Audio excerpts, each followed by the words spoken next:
with here and uncovering more by the day is the massive influence of communist money through Venezuela, Cuba, and likely China in the interference with our elections here in the United States.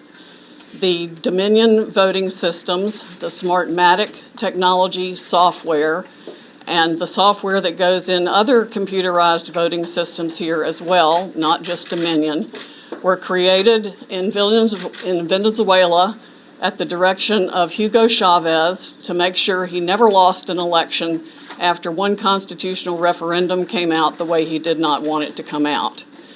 We have one very strong witness who has explained how it all works. His affidavit is attached to the pleadings of Lynn Wood in the lawsuit he filed in Georgia.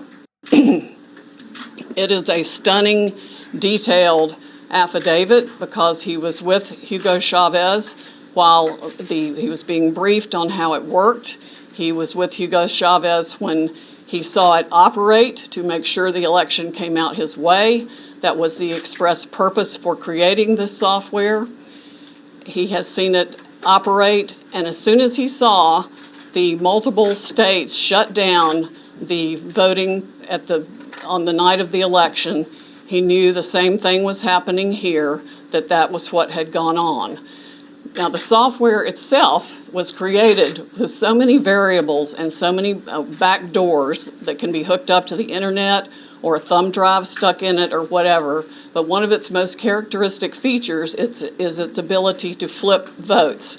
It can set and run an algorithm that probably ran all over the country to take a certain percentage of votes from President Trump and flip them to President Biden, which we might never have uncovered had the votes for President Trump not been so overwhelming in so many of these states that it broke the algorithm that had been plugged into the system. And that's what caused them to have to shut down in the states they shut down in.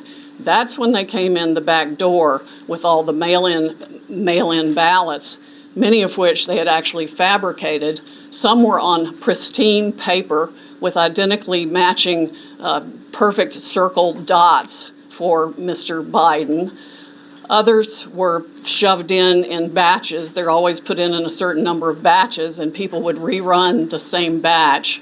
This corresponds to our statistical evidence that shows incredible spikes in the vote counts at particular times, and that corresponds to eyewitness testimony of numerous people who have come forward and said they saw the ballots come in the back door at that time.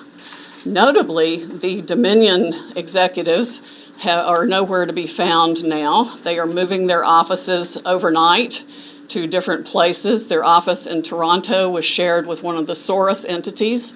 One of the leaders of the Dominion project overall is Lord Malloch Brown, Mr. Soros' number 2 person in the UK, and part of his organization. There are ties of the Dominion leadership to the Clinton Foundation and to other known politicians in this country.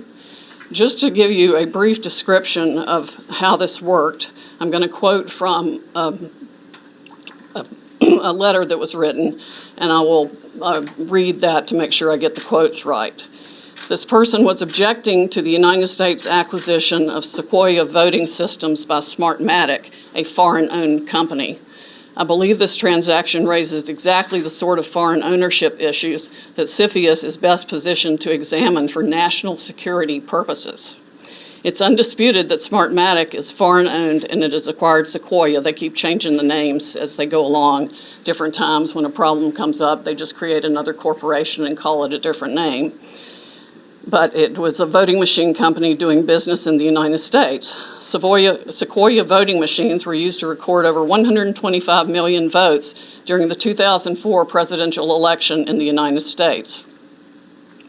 Smartmatic now acknowledges that Antonio Mujica, a Venezuelan businessman, has controlling interest in Smartmatic, but the company has not revealed who all the Smartmatic owners are.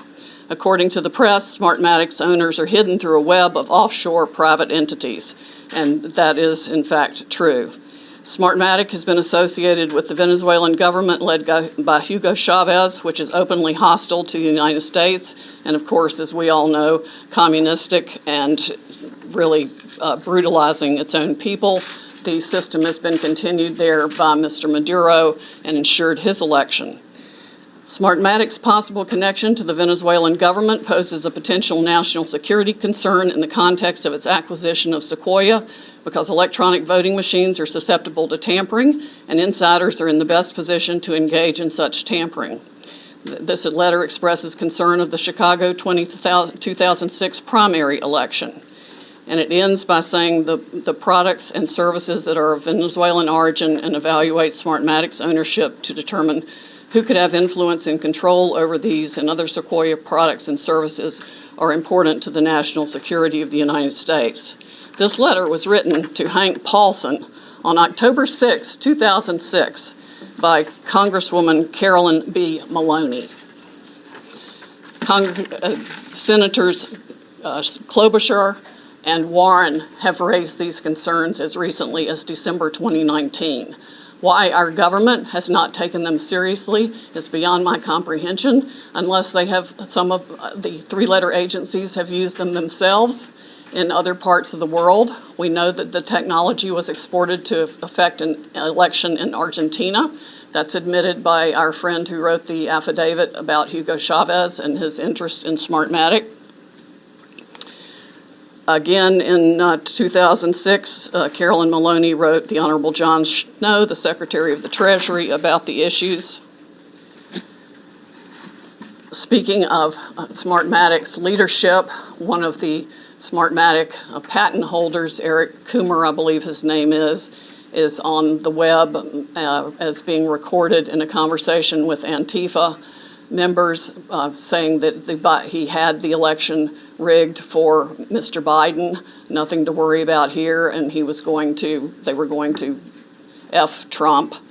His social media is filled with hatred for the president and for the United States of America as a whole, as are the social media accounts of many other Smartmatic people.